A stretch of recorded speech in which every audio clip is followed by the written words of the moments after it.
José Donoso nació el 5 de octubre de 1924 en Santiago de Chile y murió el 7 de diciembre de 1996 en su ciudad natal. Su padre fue José Donoso, médico de profesión, pero con un gusto importante por las letras, y su madre, Alicia Yáñez, proveniente de una familia de abogados y grandes intelectuales. Donoso siempre se desarrolló en una atmósfera letrada, a la que llamaba burguesía intelectual, y sus primeros años siempre fueron bajo una burbuja intelectual, tanto de habla hispana como inglesa, ya que estudió en un colegio inglés, con una institutriz que provocó en el pequeño Pepe su gusto por la literatura inglesa. Nunca fue muy estudioso, odiaba los números e inventaba excusas para faltar al colegio, o hacía la cimarra para ir a la Biblioteca Nacional y crear cuentos y poemas. Un día se fue a Magallanes a trabajar en una hacienda y luego a Buenos Aires, en un puerto, como signo de rebeldía hacia sus padres y demostrar que realmente no quería hacer nada relacionado al estudio, solo quería escribir, pero debía volver. Ya más maduro entró a estudiar al Instituto Pedagógico de la Universidad de Chile y luego recibió una beca para estudiar literatura inglesa en la Universidad de Princeton, en Estados Unidos. Allí publicó en la revista MSS sus primeros cuentos. Sus primeras publicaciones fueron relatos breves, como China o Veraneo y otros cuentos, pero no se detuvo, y en 1957 lanza su primera novela, Coronación, que tuvo reconocimiento internacional, recibiendo en el año 1962 el premio de la Fundación William Faulkner.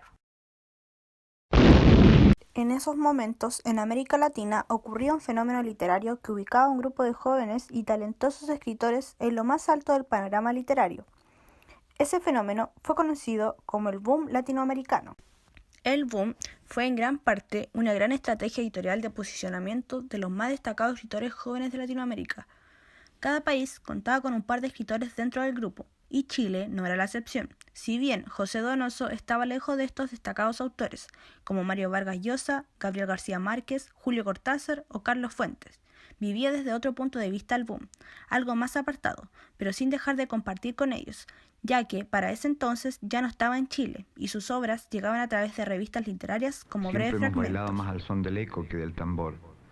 Y allá por el año 1967, la literatura hispanoamericana saltó de las revistas especializadas y fue a aterrizar en las agencias de noticias, las que se encargaron de hilvanar lo que se llamó el boom de la literatura hispanoamericana. Donoso se caracterizaba por escribir sobre fantasmas, espectros, metáforas de una sociedad decadente, esperpéntica. Su escritura, que a ratos parece desordenada, no es más que una compleja estructura de signos altamente significativos.